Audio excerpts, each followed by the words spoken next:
Hello, everybody. Welcome to Hold Up, the show where we dive deep inside your childhood nostalgia, pull the movies from your past out to see if they hold up. Today, I'm holed up with Andrew again. Welcome back from your federal sentencing, and Kyle. How's it going, Andrew? I didn't miss you all whatsoever. I would rather be back in the federal penitentiary than speak to either of you two for more than Well, can 5 you minutes. So now that like the sentence is over, can you describe? Chase and I kind of alluded to various animal safety, endangered species, as well as sexual abuse of an animal, along with tax fraud and evasion. Can you get into like the specifics of your case? I mean, some of those things you mentioned, some, not all, are a byproduct of the overall situation. But when gets into, international espionage and other things, I've sworn that I can't speak on it in too much. So, like I said, byproducts of some of the things that I got into, but it's a whole other world that you all are too stupid to understand and to just not privy to. So that's about all I can say. Yeah, but can you elaborate on how you used an Yeah, that's about all I farm? can say. That's about all I can say. That's about all I can say. Why don't you get into like the specifics of how so, you used an again get into the specifics of how you used an ant farm to transport? Yeah, so that's about all I cocaine. can say. That's about all I can say. Again, byproduct. Some things you might be spouting, just a byproduct. But this is a well-known news article I'm referencing from Guardian News in the UK. That a man fitting your description was caught using an ant farm to transport large amounts of cocaine and black tar heroin. Andrew, we told you that would get you in trouble. Again, I have sworn affidavit I cannot speak beyond what I have said. You can speculate. Again, it's just a greater byproduct of what I was trying to get accomplished. I paid my price. And I'm back. So glad that you're back. And also, we got a new sponsor while you were gone. The Federal Bureau of Investigation has now bought the podcast and control all the media, I think, to kind of keep tabs on you. But we're trying to shrink your criminal record, if that makes sense, because we watched Honey, I Shrunk the Kids this week. It was one of Andrew's favorites. But before we get started, Kyle, tell me a little bit about your energy levels today. We'll take the subject away from Andrew's federal sentencing. How do you feel using in this movie? It's going to be strange, but let's use shrinking terms. Shrinking terms? Yeah, really challenge you. Ooh, let's see what he can come up with. Yeah, I'll be impressed this week.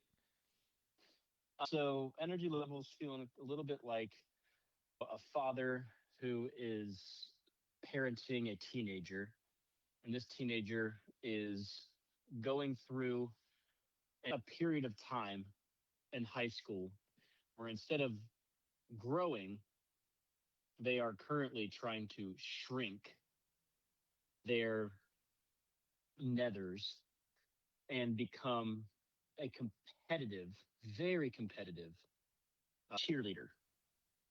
And I'm not going to say which nethers are shrinking, but father is very proud, very hopeful. Nice. I give that a solid 6 out of 10. 6.5, maybe. Yeah, you gave me a really shitty. I know. I go with, but I try my best. I was gonna say I was expecting a 3 out of 10, so you exceeded my expectations there. We're having a good day. That was one of the most challenging ones I've given you. I think probably the most. It's actually rude of you to do that, Chase. I'm sure Kyle agrees, but I think that was rude. You put him in an awkward place. You backed him up in a corner, and we don't do that to our friends. So I think you owe him an apology. I think you owe an apology on this episode. I think you should apologize to him right now. Can you use this platform to apologize to me for that really shitty intro improv? Yes, Kyle. I apologize to you, and I think the only thing that would help you out is a gift card from Kirkland Signature Brands. I think that would be Andrew, I just want to take some time to thank Kirkland Signature Products for absolutely all of the time commitment they've given us with their marketing team, PR team, strategizing how we can further propagate their mission to bring quality American-made products to the consumers. And I don't know about you, Andrew, but every single thing I consume is a Kirkland Signature product, whether that be gasoline, whether that be credit cards, whether that be fruit, whether that be clothes. We just can't get enough of Kirkland Signature products here on the podcast. And we appreciate the shared viewpoints. Again, whatever Kirkland Signature products, brands, whatever their purpose is, it closely aligns with us as a podcast. And the viewpoints that we share on this podcast are the same as Kirkland Signature products. Andrew, anything you want to add? Yeah, I just want to give a special shout out to CEO Amy Sullivan, their board of regents. They walk hand in hand, step in step with this podcast. Their vision is our vision, and without them, we're nothing. You might as well say this is Hold Up, sponsored by Kirkland Signature on Spotify in our logo. We should probably put their logo attached to ours. That's how close we are with this group of wonderful people. They mean everything to us. And like I said, their vision is our vision. And I couldn't think of a better partnership than the fine folks over there. So, yeah. Beautiful Yes. said, you two. But moving on, we watched Honey, I Shrunk the Kids. A big one from our childhood. I think a lot of people out there have requested this one. Andrew, we're going to start with you because this was your pick for the week. What do you remember about this movie when you were a kid? Rick Moranis, first and foremost. Of course. Like I know that he did some things afterwards. When did Spaceballs? Was Spaceballs before this or after? I think it was after, I believe. I think it was too. It was early 90s. I think it was like 91 or 92. But But this was 89. Ghostbusters, I believe Ghostbusters was before this, though. Ghostbusters was I think, was. 85, so yeah. Yeah. Rick Moranis, when he retired from acting, when he stepped aside, if you will, to take care of his family, his children, very honorable, by the way. The only thing that I really thought of when I was a kid was this movie. I was like, oh, I want to see more of Rick Moranis because there are sequels to this too, and I think I've seen a majority of the sequels. But I remember just watching it on Disney Channel back in the day. We'll discuss it, but I vividly remember the Cheerios scene and a bowl of milk. It was one of those that you, at least me personally, whenever there was like a Friday night Disney Channel movie that came on at that 7 or 8 p.m. time slot, you hoped it was Honey, I Shrunk the Kids. But I remember the ride at Disney. Oh, yeah, honest, Epcot, right? That was a big one. Yeah, that was a big one. That took the place, I think, of the Michael Jackson. I wouldn't even call it a ride, but it was a Michael Jackson. It was like an experience. Yeah, it was an experience. Because this was just like was it the Michael Jackson sleepover experience? Hey, I was trying to tread lightly there, but it was Honey, I Shrunk the Audience. I was there for over a decade. Yeah. I think it was there from early 90s to early 2000s. It was for sure there when I went again as an 8 or 9 year old. Do you remember there was a segment of that ride I remember where like the only thing I remember is where they had the mice run under your legs and they would puff that smoke and like everyone in the theater started screaming. I don't remember much else from that ride, but I do remember they had like a walking conveyor belt underneath your feet, and when the mice ran, they moved it, and everyone wasn't expecting it, so they would scream out. And like the visceral reactions of everyone around you added to the whole experience. But honestly, I think it's the lore around this movie that I remembered more as opposed to the actual movie itself. Yeah. Definitely some heavy nostalgia in there, which I thought is what made it a great choice. You know, I feel like this is a movie that many of our friends and listeners would have suggested. Just because of this is a highly suggested one along the way. But Kyle, what about you? Did you have like a lot of experience with this movie? Yeah, I mean, this was the one like Andrew said, it'd be on every once in a while. I think I watched it through in its entirety once, in general. And I used to go like when I was one of the old ADD treatments that was not medication that my mom had tried with me when I was younger. There was like, I can't remember what kind of massage it was, but it was almost like a pressure point massage where like this experienced masseuse would like find pressure points and then like your muscles would actually like vibrate. It was very weird. But I think I was like 7 or 8, maybe 9 when I would go to get these. My mom would stay in the room. It was boring. So they would put on movies. And this is one of the movies that they put on. I remember watching it, like out of body experience watching it. Because you kind of go into a trance in some of those massages. And it was like, I just remember it being like weird, like I say fever dream a lot because a lot of the movies we watch are where the fuck did this concept come from? But this is one that's like more like a dream, not a fever dream, just like a regular like, what if I got shrunk? What would the world look like? How cool would this be, or would that work like this? So that's pretty much all I have a memory of. I have not seen it or thought about it since I was like 8 or 9. Okay. The same with you, Kyle, but I do have huge nostalgia to this movie, but more or less to the franchise. I think I watch Honey, I Shrunk Ourselves a lot more than I watch this one. I don't know if you remember that one, Andrew. Oh, I do. That's the But second movie. the second movie was Honey, I Blew Up the Kid or whatever it was, and I was like, Yeah.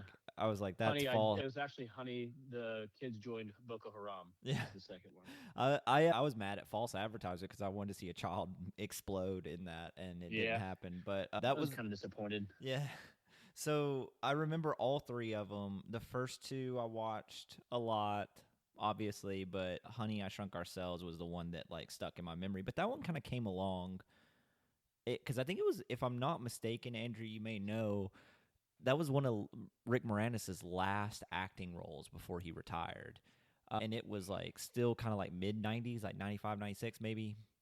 And that kind of came out like when we were in prime youth. So that was the one that I had on VHS and I watched a lot of. Yeah. And then Honey, I Shrunk the Kids, the original, I watched a lot just when it came on TV like you guys did. I didn't own it on VHS or anything. But I was a big fan of the series growing up, and I remember all three pretty vividly. This movie, when I started watching it, I started picking up on things pretty quickly. It's a crazy what a childhood memory will bring back to you. But that's kind of it in our household. My dad loved these movies too, but we all loved Rick Moranis. I mean, how could you not? We should probably take some time to talk about how big of a star he was in the family comedy era. And this movie kind of kicked that off for him, because before that, what was he in? He was in Ghostbusters. Ghostbusters was actually Ghostbusters 2 was the same year as Honey, I Shrunk the Kids. Okay, so it was simultaneous, concurrent, one would say. Spaceballs was actually 1987. I thought it was 91 or 92, but it was beforehand. Yeah. So he was a comedy legend at this point, and then I think at this point he went to family comedy with Honey, I Shrunk the Kids, because then he did. There was like, what was one of these movies? There was a movie with Tom Arnold. I think it was called Bully or something like that. Like, it's a movie I remember I watched a lot of, but no one else remembers. And maybe it's something we do down the road. But and then Little Giants. So he did Parenthood with Steve Martin as well. That's right. There was. Yeah, he was riding a high. He was in the Flintstones. Remember the Flintstones? Yes. He's Barney Rubble. Yeah. I mean, that was in the 90s. Yeah, that was 91. That's one. That's what we should do one time. We should do the Flintstones. Not 2 times, just 1 time. And what they had John Goodman in that too, right? John Goodman. Yeah. I'm trying to find his last credit. Okay, here's Big Bully, like you said. Honey, We Shrunk Ourselves was 97, and then he did some like voice acting stuff, but like small stuff. That the last one he really did. His last feature film was Honey, We Shrunk Ourselves. There you go. That was it. That's some good memory. Yeah.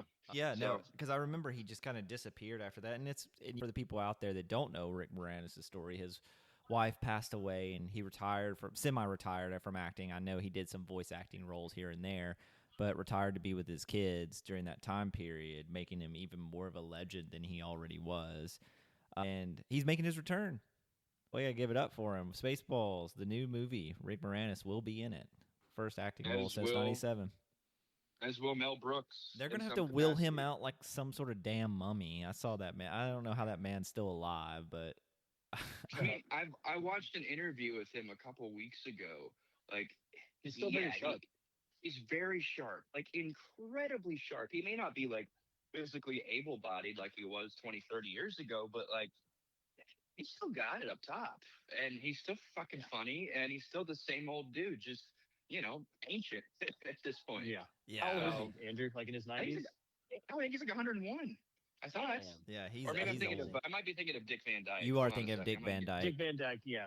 who's also old very fucks. sharp at 101 and still. But Mel Brooks is not far. I thought he was like 99. I think he's One moment. 91 or something like that, which is still like impressive as So- hell. Like to even be that age. He is 99. He turns 100 on June 28th this year. Happy So he's not early far off at all. birthday, Mel. Happy early birthday. Fucking legend. One of the greatest writers and creators of comedy ever. So Hey, I mean, that needs to be said. his son is a great writer too. He wrote World War Z. Yeah. So, but Andrew, we talked about the nostalgia here. Welcome back to the show, man. Was this movie Hey. a success? Yeah, it sure was. I was actually kind of surprised when I saw the numbers, but yeah, it was a success. There's a reason that they had 2 or 3 other sequels. And I think one of the reasons that Rick Moranis was cemented as a family comedy legend, if you will. We know that he's more than just family comedy, but yeah, this was a success. Y'all want to give any guesstimates here? Do you want me to just shout it out? What do you want to do here? I want to know that budget because I think that Okay. budget was hefty, or at least all the I'm gonna practical effects. I'm going to guess for 1989. I don't know if you noticed, but a lot of the sound design was like reused, it seems, from like Star Wars movies and other movies around the era. There's a couple. Yeah, a lot of moments that ADR were, here. like, yeah. So I don't think they had to make too many of the sound design from scratch, it doesn't seem. But everything else is practical effects for the most part. Actually, no, it's all practical effects. So Great practical effects too in many cases, but we'll get into that. we'll get into that. I don't know if I agree, but I would say because of all that, there's not too many big names in this. So I'm going to say conservative guess budget was around 80 to 100 million. Okay. Case? 89. I do have like a thing that I know that this is a sleeper hit. I don't know the numbers, but I know that this was like something I don't think Disney thought was going to be a hit. So I'm going to say it was a smaller budget just for that information that I know. So I'm going to say about 54 mil. So both of you are way off. It was only 18 million altogether. Wow. That's Damn. impressive. Damn. Yeah. So this definitely made money. This definitely fucking made money then. And a lot. You think about the cast, there were not many names, like if at all. Like Yeah, I honestly don't even recognize the dad. any of the main characters. The The dad looked familiar, but I He was a couldn't place him. knockoff Jim Carrey. All he did Yes, was he his was. best Jim Carrey, and a calmer Jim Carrey. A Jim Carrey It's if Jim so Carrey had funny. Xanax. It's so funny you mentioned that because I watched it with Gretchen last night, and she goes, "This dude is like Jim Carrey's like wannabe younger brother," and I was like, "Yeah." I also thought, and this is not an insult, but I thought that Kyle could play that dad role really well. That was the one thing that I kept thinking. I was like, Kyle could play the fuck out of this role. Absolutely. Absolutely, They're always Kyle the could. fun ones. Kyle loves a good insane character too, and it's always anything fun. with He good was physical definitely- comedy. He was Kyle's a little good. unhinged. He was a little unhinged, that man. Yes, For needs some therapy, but I will say that was a saving grace for me in this movie. Some of the acting moments that were had by him, because there's not a whole lot of Rick Moranis in this movie. There's more of the other guy in this it's one. more of the children, really, and they're nothing to write Yes. home about. But we'll get into At that. all. We'll get into that. Well, let's get into so- what it made. 18 million was the budget, and it grossed a whopping worldwide 220,724,172. So almost 223 million worldwide. Subtract That's that 18 crazy. million, and you are looking at a cool like 205 gross So altogether. they made That's fifth of fucking $1 million, insane. or fifth of $1 billion making this. Yes. Yes. It's crazy. And think of all the royalties, and they made it into the Spin-offs. ride. Yeah, the spin-offs. Like shit, this series, this movie was a breadwinner. Holy hell, was it a breadwinner? Which, So- yeah, I mean, Probably it's why it spawned some allowed Rick sequels. Moranis to quit acting early. Honestly, Yeah, Yes. we're not even talking about the VHS sales too that No. probably ignited this one into like the stratosphere. We talked about the talent of Rick Moranis and all the stuff he's been in, from Ghostbusters to being the comedy ring that he was in. I still feel like Honey, I Shrunk the Kids was his, I don't want to say his crowning moment because he didn't do all that much, but I feel like it's his most identifiable. I'll say this Maybe I'm as wrong, no, but I agree with you, but I think that's from a '90s kid's perspective, and if you're an '80s kids or an '80s kid, you either probably remember maybe Spaceballs or Ghostbusters Balls, because Ghostbusters. Yeah, he stole the show in Ghostbusters, and you're Ghostbusters. And totally in right. Spaceballs. And in Spaceballs. I watched that movie because of Rick Moranis in Spaceballs. Right. So as a '90s kid, we probably will go Honey I Shrunk the Kids in that series, but I think if you were born maybe 5 or 6 years earlier, you remember from this, which is awesome because that's spanning 2 decades right there. He didn't act Sure. that long. It wasn't like he was like an actor for a very long time. He just kind of made what he did worth it. And I think every movie he's been in, he's at least the fun part to watch, even if the movie sucked. Yeah. But should we dive into it? Should we see if it holds up? Yeah, I say let's get going. All right, Andrew, let's start us off here. Where does this movie start and take place? I believe opens. We're in a nice residential neighborhood. Mailman's delivering mail. We meet the name, the Thompsons. I believe it's attached to the mailbox. Quintessential white American name. You know what kind of neighborhood we're in. White. Yes, whites and suburban and somewhere in probably Southern California. It doesn't inherently say, but I feel like that was like a easy go-to location just because of filming back then and continuity. But then we pan to the Zelensky's mailbox, and it's a little tattered, it's a little beaten up. We kind of get the idea that they were maybe not as clean cut as the Thompsons, who A are little their neighbors. eccentric. Yeah, yeah. And then I think it pans into the house, and we start to see weird things, odd inventions, just quirky contraptions. I don't exactly remember any of the particulars. Kyle, Chase, do y'all? I mean, I don't even know. They- If they it's- No, kinda- they- it's not really worth it. All you know is that inside the house there's a number of like inventions that are Shitty supposed inventions, to do something though. or Yeah. they're like they don't make any sense. There's like an in-house texting system that the daughter like is getting a text from Rick Moranis, and it's like all jumbled words, but she translated it and she goes, "Oh, he's texting with his gloves again, typing with his gloves again," which is I thought was an interesting like Future cell phone. yeah, interesting portents of like the future. But there's like something to do with toast, making like toast, and it's like some kind of satellite with like heating rods on the top of it. It doesn't make any sense. It's silly. Yeah, I don't know what. It kind of pissed me off. I was like, what does it do? Like, why is it just make toast? Like, Well, what's happening? It's one of those things where they tell you he's not a very good inventor. He's very imaginative, but all these inventions. He's solving problems for problems that don't exist. Right, and So, yeah, he's just like a weird, kooky guy that thinks he's going to invent the next big thing, and that's just all that they're trying to establish. And the kids are annoyed by it, but they kind of like go along with it too. Quickly, Andrew, can you tell us a little bit about the kids? They're going to be our primary characters. We have Nick and Amy, right?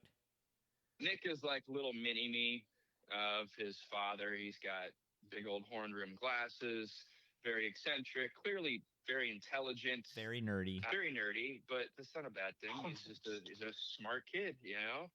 And I believe the first scene we see with them, they're sitting at the breakfast nook, and he's creating some sort of. It's not the actual shrink ray that his father is working on, but it's a little. What's the word I'm looking for? A model. Yeah, there you go. It's a little model of it, and it looks legit. Like it looks like it's made of like metal and not cheap plastic, but that's what he's working on. While his sister is on the phone talking about some stupid high school shit no one cares about, but we learned that the mother, nobody gives a shit. Truly, nobody gives a shit. Well, it is a plot point because she's meeting a guy at the mall so he can ask her to prom, I think, or a dance. Dance. Yeah, so that's all she's going to care about for the entire movie is trying to get to the mall. And she mentions it. She mentions it so many times I wanted to vomit. Like, we get it. Yeah. That's your entire purpose in life is to get to the mall. It's because this was written by a 40-year-old who thinks he knows kids. I get it. But we didn't have to make that your entire personality. No, but we did learn something important, a little family drama. Mom is away at her mother's house, because she needed a break. She needed a break. She'll be home later today, but she needed a break because Dad, aka Wayne Zelinsky, aka Rick Moranis, he's tough to live with. It seems the inventor life is not one that you like to cling near to. It has its highs and lows, it would seem. Also, so mom's away. Go ahead. I was gonna say, Kyle, before I forget too, you made a Star Wars reference. You know who directed this movie? Kasdan? It was Joe Johnston. Oh, right on. Yeah, so all the Star Wars like sound effects, because he did the sound effects and the visual effects on Star Wars, makes total sense now.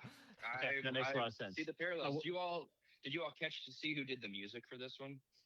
It sounded like John Williams. Nope. It was someone that we have talked about recently a number of times. I feel Kevin Spacey. Yes. Yeah. This was before his acting career took off in Tel Aviv. Yeah, in Tel Aviv. No, it was James Horner. The great James cool. Horner. Yeah, I didn't know that.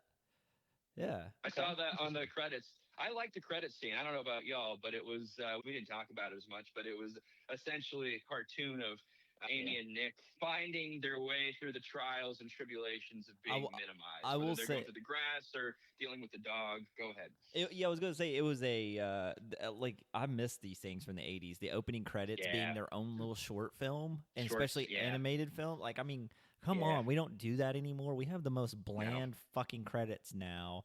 And these used to be like, the credits used to be something you look forward to just as much as the actual movie.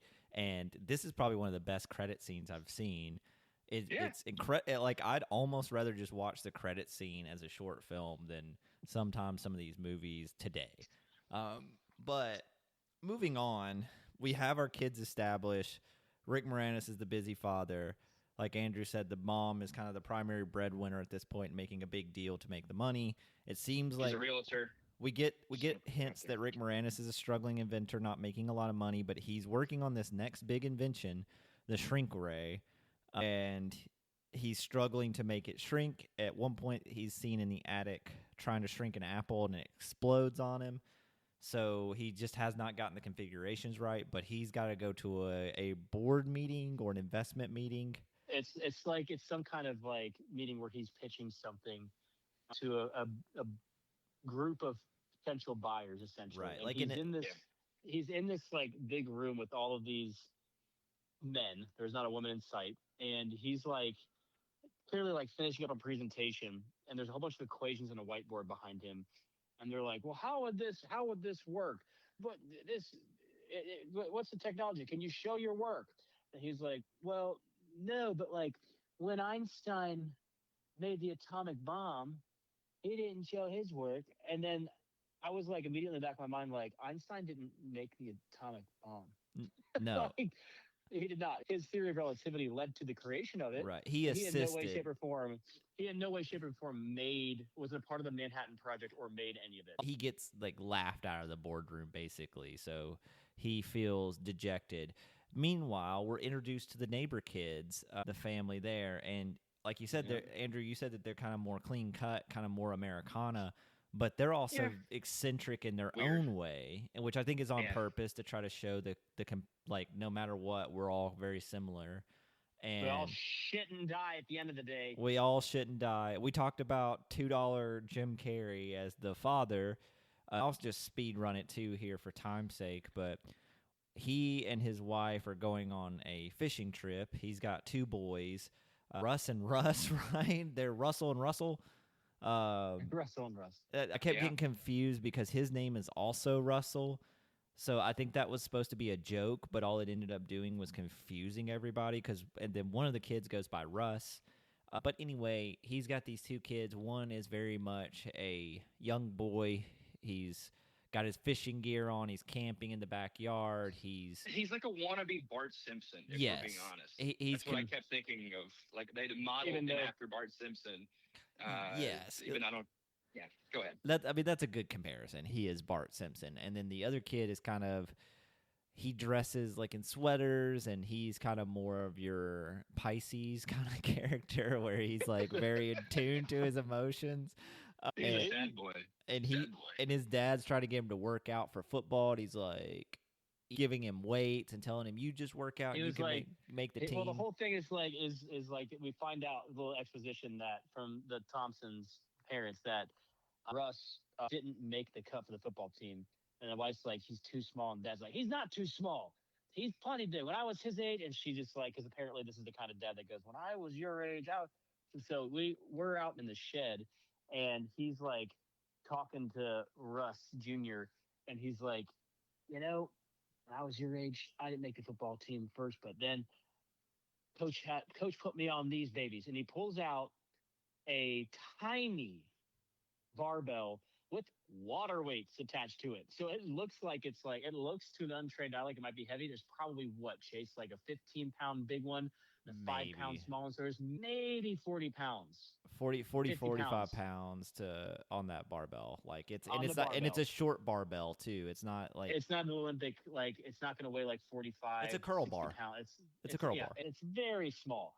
And so the dad, there's a funny bit in here where he's like, when coach put me on these, I gained 20 pounds of pure snap the quarterback's head off muscle. And he starts trying to lift the weight, and he's like, he clearly he can't lift that the 40-pound weight, which he's trying to curl it too, though, which is funny.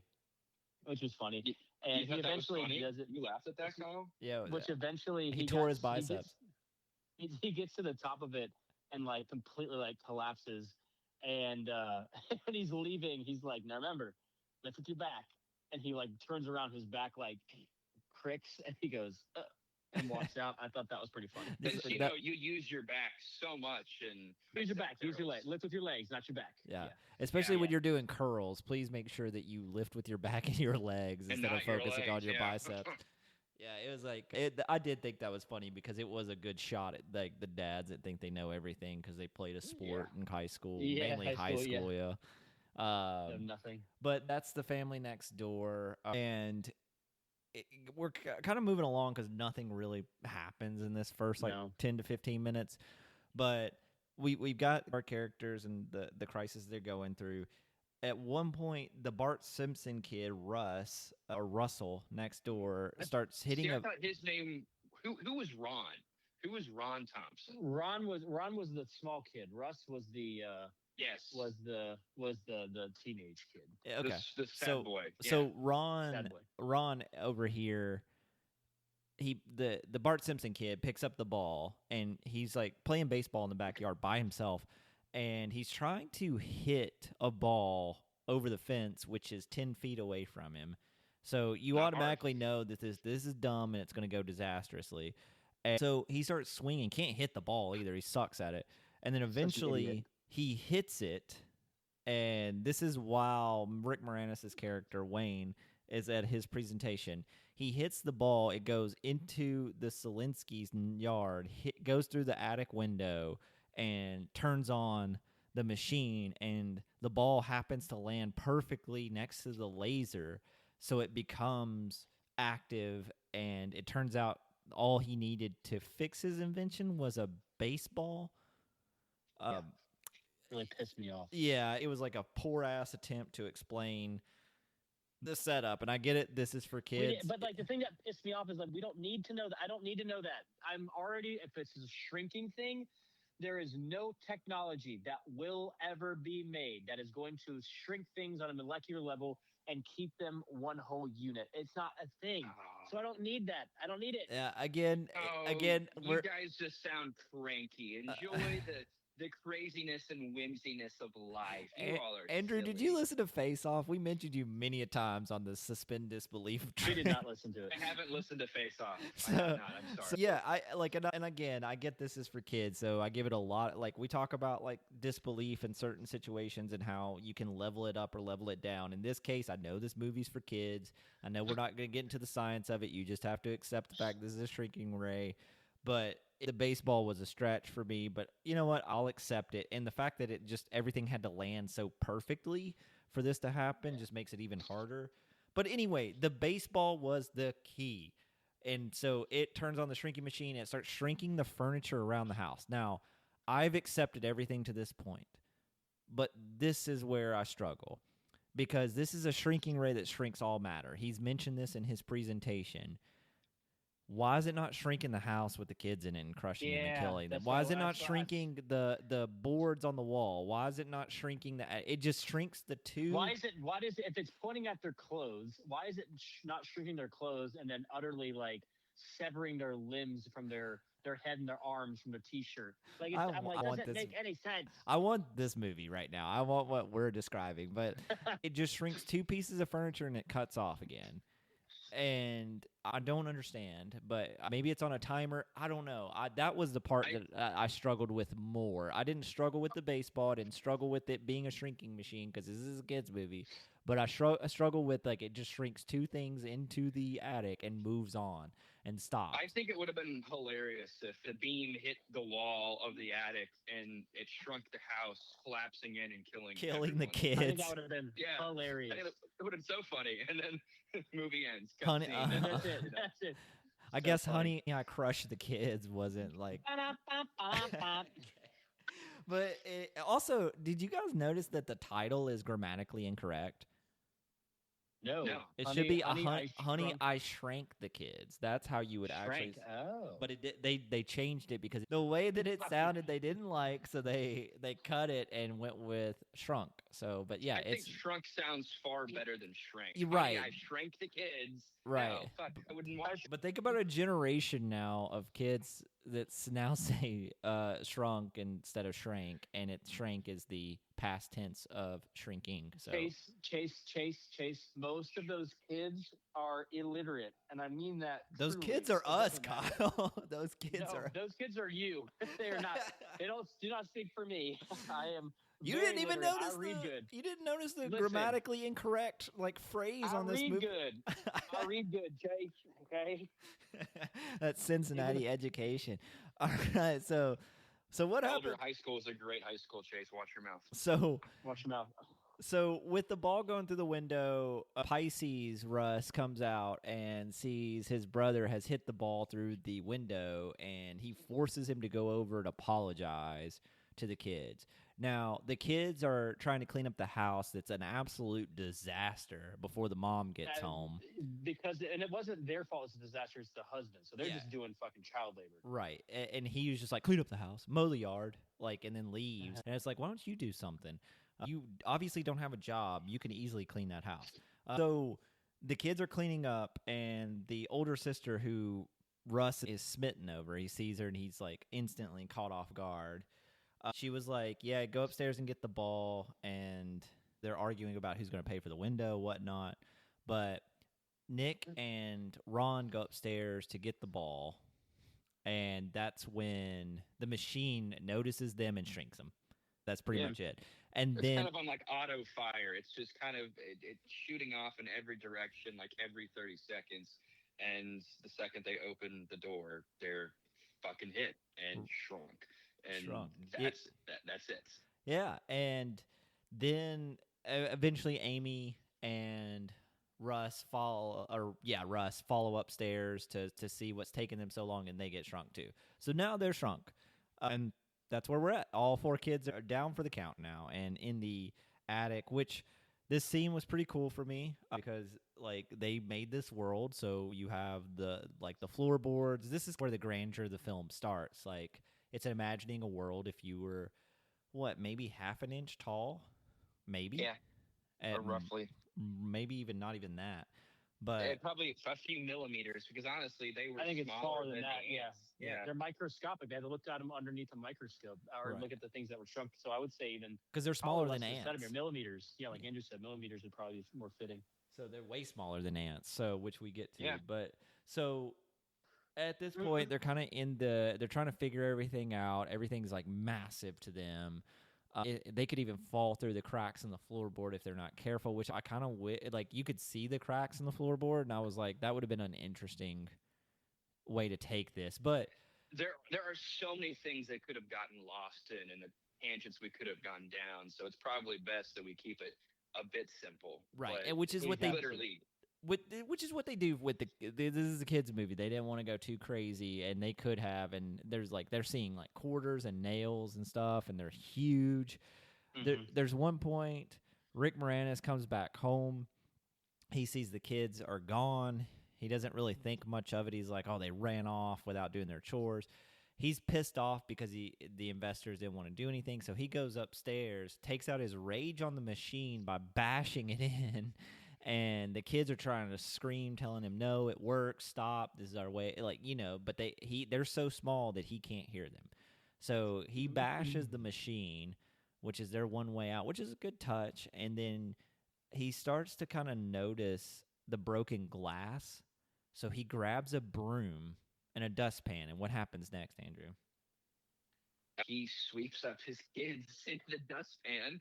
It was a fun little dramatic moment where they're running from some giant broom and they get caught up in the bristles and swept into a dustpan, put in the trash can, which is then promptly taken outside and put by the curb. Which is crazy. Which is crazy to me. That trash can wasn't even that full. This dude has not cleaned his house in months, but he takes that trash out immediately. Yeah, it gotta be a means to an end. You gotta move the plot along somehow. Chase. I guess it made no sense for his character, or whatever. We just gotta move the kids from one location to another. And so the kids are in the trash can. They cut open the bag, and now they're in the backyard. And the backyard is like a jungle. It is, I think there's at one point Rick Moranis made a quote that says the backyard at their size is like 10 miles long. I think that's even longer. He's like it's looking like the Amazon in the backyard. And then Rick Moranis goes, yeah, well, oxygen production, Russ, we all got to do our part. Like it completely goes over his head. I got a good chuckle out of that. Yeah, like, and there's not what he was talking about, guy, but whatever. There's one part. There's one part too where this will come up later that Nick was showing the neighbor friend kid an automatic lawnmower, and was trying to encourage the kid to mow the grass for them so he could clean the house. And he was like, you get to use this cool-ass remote control lawnmower. And he's like, oh, cool, I'll come back later and do that. Just everybody keep that in mind, because that's a dumb plot that we got to keep up with. But now they're in the backyard. They created all these scenes on a soundstage, too, so it's pretty impressive. All this is practical effects here. What they did with the leaves, the flooring, all this other stuff. Now, they use some green screen in here, and they use some stop motion, if it looked like. Some Harryhausen kind of practical effects. I liked it. Again, a lot of the stuff that they're using are from like Clash of the Titans and things like that. And Andrew, I know you liked it. Kyle, you were not a fan of the visual effects. I think now, before we jump into it all, just give us a brief reason why. Okay, I, as a kid, watched this imagination very much like, oh my gosh, that's so cool. Wow, that's so neat. As an adult watching it, I couldn't do it. It made me feel kind of sick. Some of it just is just not, it's not done well for that time period. And I know that we're talking about they're using similar, whatchamacallit, Chase, what did you say? They're using similar effects as they did in the 20s. And you can tell, you can definitely tell, because it's kind of, I can see now why it cost $18 million for this movie to get made, not more, because it's just, I think it's just kind of half-assed, to be honest with you. I hate the color palette with a deep passion. It is not like what I would think of. It's very brown. As an adult, it's very brown scale, and not a lot of depth to it. It's just very drab, and it's not very vibrant. I would expect something like that if I was to be shrunk down right now and put in the grass. It'd be green as shit and a little bit dark, yeah, but still sunlight poking through. And it just the film at some of these points was really grainy, very poor quality. And again, as a kid, loved it. I was like, wow, that's such a cool idea. As an adult, I just couldn't put myself in that world because it looked not like what I would imagine it to be as an adult. Also, having seen I'm a big nature documentary person, and I watch nature documentaries a lot. And even when they use micro scale, or they use those lenses that can get microscopic details with ants' life and stuff, it's still much brighter than that. And I know they're using a lot of exposure and they're bumping up the saturation afterwards, sure. But even still, it just doesn't look like that. And I just find myself not really enjoying a lot of those parts because it just didn't look right as an adult. And that's all I have to say about it. Okay, it's not. It's a fair point. Like I said, Yeah. for me it was very nostalgic in a way because it reminded me of practical effects of the past. So I would never say that this is the best practical effects I've ever seen. I would never go that far, but I'm still a sucker for practical effects and doing everything in camera. And especially nowadays where we're just bombarded over the head with AI and green screens and CGI. CGI. Marvel, I'm talking to you. This is another episode for you where you make these bland ass, like non world movies where people think there's a world that exists in it. It's just so refreshing to see a movie like this where everything's just done in camera. Regardless of how good or bad it is, I just like things being done in camera. And I'll always give something a benefit of the doubt because you're trying. And there's a lot of effort and art that goes into that. It was a bit dated practical effects during this time period, but there was a lot that they used, and that's just kind of my take on it. Not so much as like this is the greatest practical effects in the world, but it's just a lot of that stuff that was an art at that time that's kind of getting lost more and more as time goes on. Yeah, I'm with you, Chase. I appreciated it. My litmus test for this was, do I, as an adult, still find some of this believable? And I did. I didn't think too much on it. And Kyle, you had some decent points. Some of the lighting and just the other things they could have thrown in there in terms of like details could have made it a whole lot better. But I didn't scoff at it. Like the towering blades of grass, the little Lego piece, hell, even the insects I didn't think were bad at all. I thought it was fairly believable. And that was good enough for me because I went into this thinking, oh, this is probably going to look like shit as an adult, but I legitimately didn't feel that way. I was Yeah. actually impressed and somewhat surprised. Great. Were they great? I don't know if they were great, but they were solid. They were good.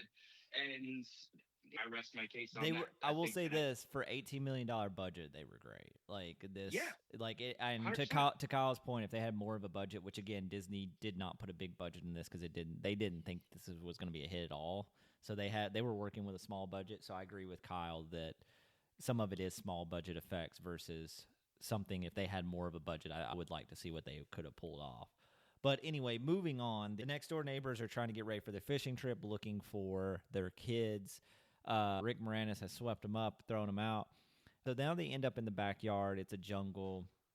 There is like a lot of stuff starts happening rapidly here. So we're just going to kind of like glide through it a little bit. So, Andrew, Good idea. guide us through some of the things that happen in this time period while they're in the jungled backyard.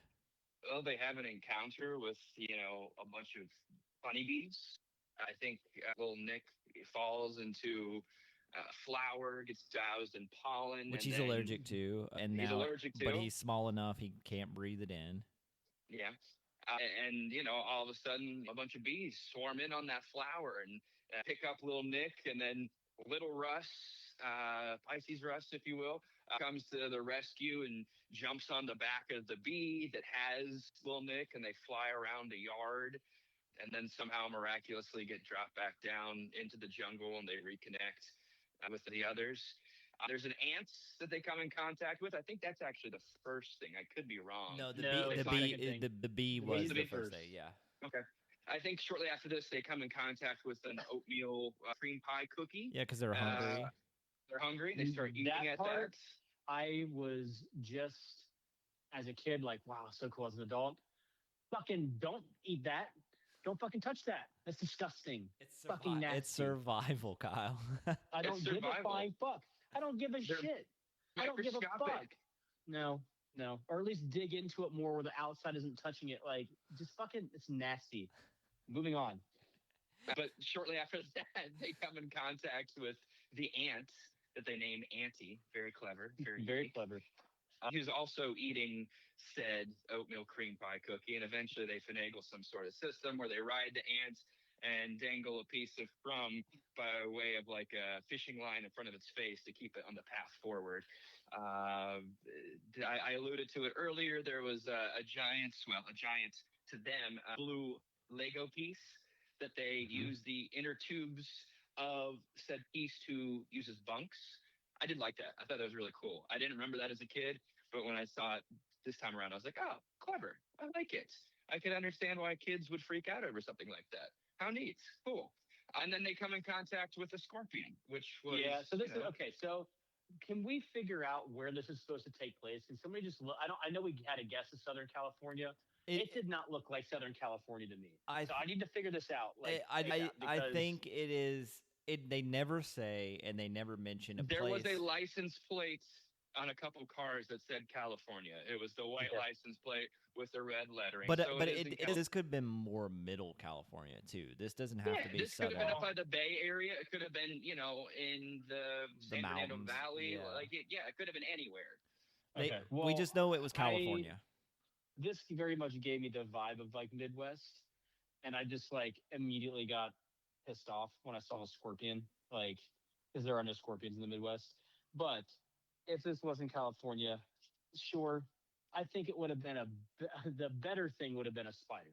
They're both arachnids. They're both like scary, but like I think a spider is more scary than a scorpion. You know what I mean? To me, I think that they didn't want to give you a location and let you play with it. I think they just shot the California license plates because they were shooting in California. This very much came off as like Arizona to me. It had that vibe, but I think it's just kind of like you can place them wherever you want. I don't think that they like with an $18 million budget. I don't think they were like. Well, if I'm gonna place them wherever I want to be upset and pissed. So I'm gonna place them in the Midwest, and now I'm upset that there's a fucking scorpion in it because it's making fucking sense. But whatever. So this scorpion comes out, and this is right after our two teenage lovers are like, wow, like he's actually pretty dreamy, and like, wow, like he's really fucking cute. Wow, oh my god, like, are we gonna like bunk up? No, we can't bunk up together. Oh my gosh, we can't. Oh, but we're gonna talk more, and then we're gonna kiss. Like Russ, he doesn't say anything in the group. He just screams all the time. He has that real shrill scream that I hate. He was so fucking annoying. I wanted to punch that little kid. Yeah, he didn't awful. He ends up being your hero. He ends up saving because he saves her from like she falls into like a puddle of mud, and he saves her from that, and gives her CPR, and. That he learned in French class. Right, that he learned in French class. Fuck. I forgot. I tried to drill that out of my head. Now it's back.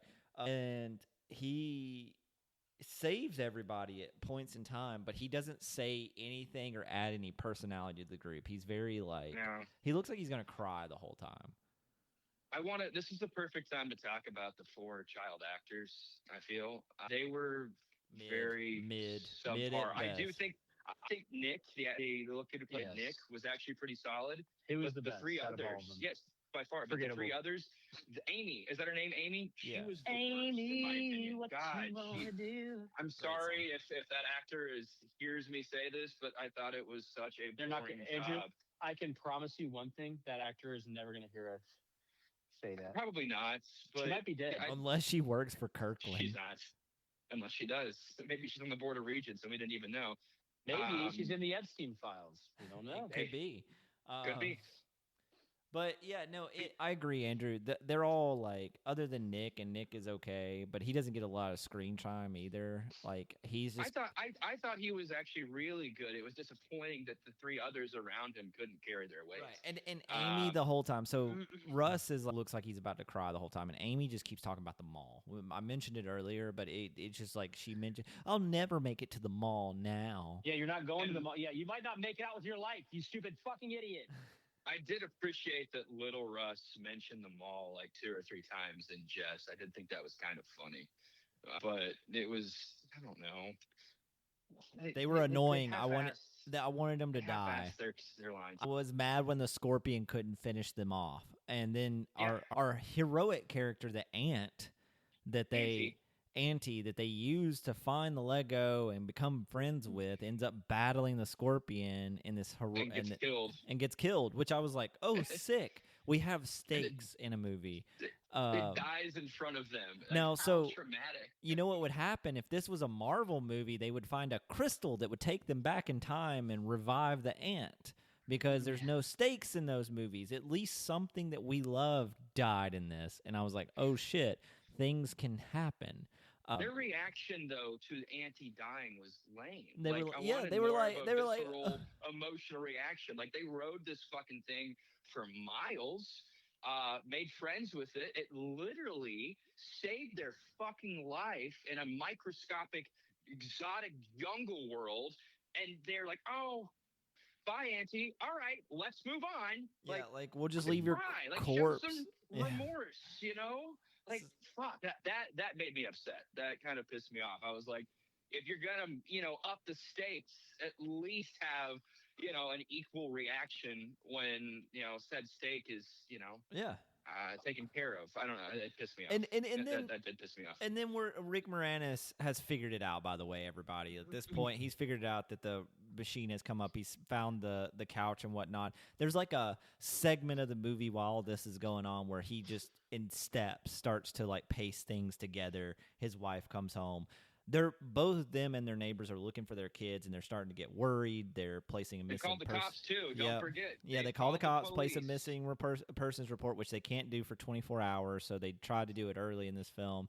I'm sure the cop was like, "You have to wait 24 hours. Call us back." That I can hear. So they're panicking and worrying, and then Rick puts it all together. He's like, "Uh-oh, we shrunk the kids." Or shrank the kids would be how you say it. And they're ecstatic the machine works, and that wears off pretty quickly. He starts to notice that I swept them up and put them in the yard, so now he makes a contraption where he hangs above the yard, and he's looking at every blade of grass with his magnifying glass to try to find the kids. And he keeps getting stopped by different neighbors, all this other stuff. Like, we're not going to get into all that. That's what's going on while the kids are trying to journey back to the house. What happens next, Andrew? And like I said, you can abridge all this because a lot happens. I mean, I don't. I believe at one point. Are you saying the movie gets boring here? Because I would agree with you. I mean, I will talk about the word boring in this movie here towards the end, but eventually, I don't even fucking know because we sped through the grass / jungle parts, and I remember the kid comes back that Nick had tried to get to mow, and he starts to turn on the remote control mower while mom and dad are upstairs. I think dad's like sleeping or trying to reconfigure the gun or whatever, and then they hear some whirring and they're like, oh shit, that's the mower, oh my god, and they run outside and they yell at the kid to stop, and he can't hear him because conveniently he's wearing big ass headphones and blasting music from his compact disc player, if that was even a thing. I don't know if they used compact disc or cassette tape player. No, that wasn't invented back then. Prove it. Probably like it was a cassette. Prove it. I want you to prove it. Okay, it's going to be pretty easy. Just look it up, Andrew. Yeah, I'm asking you to do that. I'm not. I don't have my phone. I don't have my phone. I don't have my phone either. I haven't put it on. CDs were invented in 1982. Okay, so Kyle, fuck you. It could have been a compact disc player. The CD, not like that. Not like that. Yes. Chase, look up portable. Portable, Chase. Not fucking the size of a refrigerator. Chase, look it up. Right now. 1982 is what this says as well. So that's all I'm seeing. Wrong. Yeah. It doesn't matter. This is a boring aside. This is not. This is very. So first portable. Wait, I'm gonna settle this debate. First portable CD player came out in 1984. That's bullshit. Bullshit. Kyle, I would like to hear an apology. Just a simple I'm sorry. But to Kyle's point, it was something you'll never get that. It was probably a CD player too, where you had to like plug it in from like 6 miles away and had an extension cord. But anyway, it's neither here nor there. But he's listening to music and mowing the grass. The parents notice he's mowing the grass. They're like, stop mowing the grass. And they make the kid sad. He runs off. Yeah. He runs off. He's like, I didn't mean to come here. But I wish they would have beat him senseless, honestly. Like, if I were those parents and I saw some kid mowing the grass, which I knew could have killed my microscopic children, I would have fucking murdered him. What would you have done first? Would you have like kneed him, or like would you have like done like ground and pounded? Would you just like leg sweep him and just I think because he's like a 7-year-old, I would have. He's not 7. He's like 12. Whatever. He probably could have took you at 12. Like I think it would have been a fair fight at least. Like you guys would have had a full-on John Woo fist fight in the backyard. Me and the mom would have picked him up and just tossed him. We would have tossed him, and I don't know whether that we throw them in a receptacle or we toss them on the roof or Wait, Oh, wait. receptacle, I easy. I'm gonna ask too because you're getting married. What would Gretchen do in this situation? She would be technically the mother in this situation. What would she do? Would she beat the shit out of the kid? Gretchen, She- no, Gretchen would talk them into committing suicide. That's what she would do. God. I mean, I think you're talking about a different person there, Kyle. But No, that's the Gretchen I know. if I make suicide jokes in front of her, she doesn't appreciate it. So Yeah, she loves it. That's her favorite. Well, she's gonna love my speech at your wedding then. But oh God, okay. moving on real quick. So, they end up. I think at this point, like a lot of shit's happening. The parents are worried. They tell the neighbor parents, he's like, "You shrunk the kids." He just doesn't really. No He one's. doesn't believe him. But that nobody's taking it that seriously. You know, there's Yeah. like some panic, but it's like, oh, we'll just look through the house and then go to bed. And they go to bed, and Wayne is working on trying to get the machine to function again. He can't really figure it out. He's like, what caused it? All this other stuff. And then they're at the breakfast table the next day. Wayne is eating some cereal. The dog has come out into the yard, and they're able to hitch a ride with the dog. The dog Because I want to say when they came out and yelled at kid with Walkman, they saw their parents up close, meaning they were close to the little concrete walkway towards the back steps. They saw their parents and they called out. Obviously, parents couldn't hear, so that's when Nick had the bright idea to yell at Cork, their dog, because dogs have great hearing or whatever, and that's when they hitched a ride on the dog's fur and ran into the house. And the I wanted dog, to put that out there just because I like the idea or the nod to the fact that dogs have hearing, so they can hear little microscopic humans in the backyard. Andrew, dogs do indeed have hearing. Very good. Great hearing, though, not just good Dog- hearing, great hearing. So- You said dogs have hearing, and they do, Andrew. Good job, Chase. They Give 'em have great accolades. hearing. You knew what the fuck I meant. So- you knew the moment that I was referencing. So the dog takes them inside, jumps on the kitchen table, and Nick falls off from the dog into the cereal that the dad's eating. And he pushes the dog off the table, but the dog puts its nose down on the table, so the rest of the kids are able to safely get onto the kitchen table. Nick is in the cereal. We get this, like, tense scene where his dad keeps eating the cereal, stopping, and you think he's going to eat Nick, and he doesn't. And at one point, he gets the spoon up. He's about to eat Nick, and the dog bites him in the Achilles tendon. And Good. he just... It doesn't cause him, because, like, if you have a pet, right, and, like, let's say Benny comes and bites you in your Achilles heel while you're eating cereal, you're going to slam that spoon on the ground and beat your dog. Like, Yeah. that you're not going to, like, all he does is go, ow, and look down, and he's like, look at this. And that's enough to cause him to see Nick in the cereal, and he uses his magnifying glass, and Nick is pointing, and he sees the other kids. So now he's got the kids, and they're pretty much safe and sound at this point, and their adventure is pretty much over. I'm going to go ahead and say it there. It's just that's it. We got another 12 minutes left in the movie, but they're in the top of the attic at the very end, and the parents are like, this is after they have the whole interaction in the middle of the movie with the parents all together, like kind of coming out like, yeah. We shrunk your kids too, and there's a whole like, what do you mean you shrunk our kids? And they're up in the attic, and they're like, what is he? I think I'm getting this mixed up. I think this is actually at the end of the movie because it's pretty funny. He's like, Rick Moranis is like, yeah, we need to try it on something living, and he was like, before all this used to do would blow things up. Well, before this happened, Nick somehow communicates baseball. And they're like thinking through it because Wayne can't get the machine to work.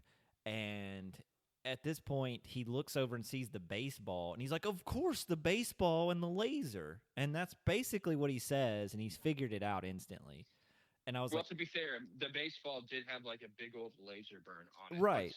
But he's like, of not course. exactly obvious. No, I'm talking about like his scientific discovery of course, the baseball was the key to the machine. It's like, what? How? Yes. And he It was a doesn't. reach. he doesn't explain it, but now he knows, and he's like, okay, we got to test it on something. To Kyle's point, and the other and Rick's like, I'll show you how to use the machine. You can test me. And the other dad's like, no, you're gonna test me. And he takes his hat off, and there's some cigarettes in it. And his wife's like looking at him, and he's like, "How'd those get? How'd those get there? How'd those get there?" Whatever. Because there was a scene with a cigarette earlier where he threw a cigarette in the yard, and they used it as a honey, campfire. I quit. Yeah, exactly. and the kids use it as a campfire, which I actually kind of like that scene. I thought it was kind of fun because they use it as a torch and fire, and they use this lit cigarette, whatever. But anyway, you think this is going to be a very dramatic scene, and it's not. They basically shrink him back up. They're like, "Oh, machine works," and then they unshrink the kids. That's it. You would think that they would want to use or test that on some inanimate I want first, I want a deleted scene where the dad just explodes into a million Explodes. pieces. Yeah. Well, that's kind of what I was like. I was really hoping that we would get that scene where Nick is in the cereal, and the dad is like, "Don't eat me," and then the dog bites and he goes, "Stop," and then turns back to the spoonful of cereal and then eats Nick, and then that's like, ba-da-bam, and that's the end of the movie. I would have loved that. That'd have been fucking hilarious. Yeah, or his dad exploding. Give me something. But anyway, they unshrink the kids. That's it. And then Russ and Amy have this moment where she's like, Russ is like, "Do you want to go to the dance?" And she's like, "Can you even dance?" And he's like, "Oh," and he like sulks away. No, He he sulks literally away. says, "Not really." And he then he literally like, says, "Not really." but he Like, sulks. What a fucking response. And she's like, "I'd love to." she has a thing for the battered ones, and then it cuts to a scene where they're all like, I guess at Thanksgiving or something, and there's a giant turkey on the table. Yeah. The dog's eating a giant bone. It proving that the machine works, and now You have a lot of leftovers here. and the families have become friends, and to show that now there's a romantic interest between Russ and Amy. They're like sitting there with his dirty ass Reeboks and her like flats, and they're like just banging their foot against each other. They're not even like rubbing it. They're just like foot banging. Yeah, that's step one. And then true or false, Andrew and Chase. True or false? We also see the love interest of Russ and Nick start to blossom here too. The whole family is going to be together and have marriages in the future. True or false? True. Very good. True, absolutely Very good. true. And then very good. I think there was true or false? wife swapping too. You could tell. There was. But anyway, that's it. That's Honey, I Shrunk the Kids, or Honey, I Shrank the Kids if you're an English professor. So Andrew, you probably got the most to say. We'll kind of keep it brief because I think we kind of started tipping our hands to this. But Andrew, what about this movie now as an adult? Now that you've seen it, I mean, when you texted me about it yesterday, and you're like, I thought it was really boring. I was pissed. I was like, don't fucking ruin it. But I don't know. I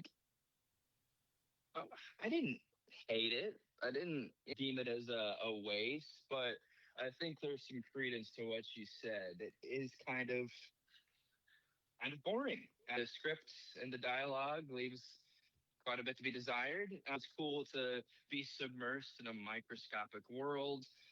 That's great for a kid's imagination, but as an adult, it didn't really move me like I thought it was going to. I thought there was, honestly, the bulk of the movie was them making their way to the backyard. That was like half the movie. The best part of the movie. Maybe more than half the movie. And yes, it was, but like there's so much more that they could have added to this. And I guess that's why they have the sequels. Yeah. But I don't know. It's a great kids movie. It's a good family comedy. I didn't finish it and think, oh wow, why did I sit down and waste 90 minutes of my life? It wasn't that. There's not a lot of meat to it. And I wasn't disappointed, but I was expecting a bit more, truth be told. Fair. Kyle, what about you? I did not enjoy, wanted to enjoy, was excited to watch it, was not excited when after I watched it. Erica kind of popped in at certain times in the movie and was even like, what the fuck is going on? Like, what are they doing? Why are they doing this? That doesn't make any sense. And just like, yeah, I mean, I see from like a kid's point of view, like the grandeur and the novelty of this, but like it really just kind of pissed me off more than it made me happy. and that's kind of where I'm landing with it right now. Yeah, I mean that's fair too. I told Andrew it was boring, and I still stand behind that. I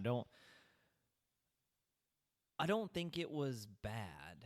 It wasn't a bad movie, No, but it was just I think saying we say this quite often, like this is a kids movie. I don't think it's going to hit for the adult audience, especially we have nostalgia for this movie. I do. I watched this movie a lot, and I remembered it beat by beat when I started watching it. I was like, "Oh, that came back to me. Oh yeah, I remember this. I remember this." But it didn't make the experience that more enjoyable. It's just like, "Oh yeah, I remember no. this as a kid, and I can move on." I I thought the practical effects, although outdated to Kyle's point at this point in time, with the budget that they had, I still I'm like some of that stuff I kind of enjoy seeing because it is a mirror to the previous times. But if you don't have a kid, there's no need to even go back and watch this, in my opinion. I don't think it's bad. I don't think it's one of those movies that if you do watch, you're just gonna hate. But boring is the best word for it. I was just bored. I was checking my phone a lot and I try not to do that with any film that I watch, but it just was so I hard in this one. Yeah, I'm with you there, Chase. Because I watched it with Gretchen last night, and Gretchen was on her phone at the very beginning. I was like, "You're missing a great intro. This is cool. Put the phone down." And then like 30, 40 minutes in, I was on my phone looking at something, and she was like, "Hey, you're missing this. Put your phone down." I was like, "Touche, touche." Andrew, I Like, was about to say, you telling somebody else rather to put their phone down is hilarious. That is you. That is like a personality. it's I really not funny. That isn't funny, It's really funny. but Gretchen would it's agree. really not. the fun No, the it's really not the funny. But funny part of all that is I could hear the sarcasm in her voice coming well, out with Exactly. vehemency. It's hilarious. when I watch a movie, I do try to put my phone up, but this was one where to my point, that Kyle fucking ruined because he's a miserable prick. The point is that it was boring. It was boring, and there were moments where I subconsciously grabbed that shitty device and started browsing on like I think I just pulled up like Instagram. I was like, what am I doing? You And went to put it back down. kirkland.com, didn't you? You were Yeah, browsing through yeah, the I was. great products of kirkland.com trying to make a Yeah, purchase. we just want to make a quick statement, real quick. Kirkland Signature products are a way that we keep the lights on at the Hold Up podcast. And without their support and ongoing collaborations, we would not be able to host the platform that we do, as well as provide them a platform to talk about the great products that are made here in America for Kirkland Signature products. There's nowhere else you can go to get a $5 rotisserie chicken, folks. So just remember, next time you go to Costco, think of Kirkland Signature products. And you will because you will be buying their products and you'll be enjoying You'll their be buying the products. products, and you will enjoy them. But Andrew, totally agree with you. Let's start with you, man. Does this hold up? This was your choice. What do you think? I don't think it does. Okay, As an adult, I do not think it does. That's a surprising outcome for me. Yeah, Like, I was not expecting you to say that. Yeah, it was. It's right on the cusp. Like, it's not a bad movie, and it's not Master of Disguise. It's not Batman and Robin. Like, there has some redeeming qualities. You know, I laughed more in this than I ever even thought to laugh in Master of Disguise. You got the Master of nostalgic charm. Disguise, we can't compare anything to Master of Disguise No, except for that's maybe Batman the and worst Robin. movie. Yeah, Batman Yeah, and maybe Robin the is the worst movie ever. at least with Batman and But Robin, I laughed. I keep telling Kyle he missed an episode on that one, but Master of Disguise has zero redeeming qualities. I think yeah, what did we so give it, a 0.3 and a 0.2 or uh, something? yeah, something like that. .03 maybe, or I don't remember. Regardless, it was in the decimals. This one has redeeming qualities, and like I said, it's a really good a family movie. It's a good movie for kids, but I'm not watching it as a kid, so therefore I cannot look at it in that same lens when I am adjudicating and giving my feedback on it. So yeah, I don't think it holds up, but it's a just miss. If there was a little more meat to it, if they had make the child actors better, that was the big miss for me. If the child actors were worth a damn, minus Nick, I might be feeling differently about this. But they were just so mid. I They mean, just yeah, because were. they have the screen time. They have the most screen time. But Yeah. Kyle, what about you? This movie does not hold up Mm. for me for many of the same reasons that we've talked about, but mostly just because it is supposed to be one of those movies that is a visual it's relying on its visuals so much to carry the movie. And if you are under the age of 8, it probably does, or it probably did. I don't believe now that even children now would go, "Oh my gosh, this is a great movie." I really don't think they would. I think it's fun, and it might be a movie to show your kids, but like that's not what we do here. We're not telling you the movies to show your kids. We're telling you, is this worth watching from what you remember as a child to now? And it's truly not. It's just unfortunate because it's just Rick Moranis has some funny moments, but Rick Moranis didn't carry the movie. He wasn't the backbone of the movie. And all I remember is like Rick Moranis is great. Rick Moranis is great. He's great. He is great, but this movie does not showcase his skills, and it's carried too much by the child actors, and the child actors are just bad. They're bad. The special effects, they're bad. They do not hold up in any way, shape, or form to anything of that era. I mean, like, think of the same things that came out in the 80s, y'all, in the late 70s. Like, they're like Alien still holds up to this day. We don't even need to do that movie. It still holds up. And there's some parts in that movie that are like, now you'd be like, well, nobody would ever make that decision now, special effects wise. This is very much in that same like, why the fuck? Hey baby, hey baby. Why the fuck would we even watch this now? We watched it for you. I guys like it's not doing it for me. I Yeah. wanted it to, I really did. It's just not, it didn't do it. Too many things, too boring, like Andrew said. Special effects for me is my big one. The special effects were the whole point of this movie, right? Like this movie does not exist without the special effects. And the special effects were at times okay at best, and majority of the time cringe at worst.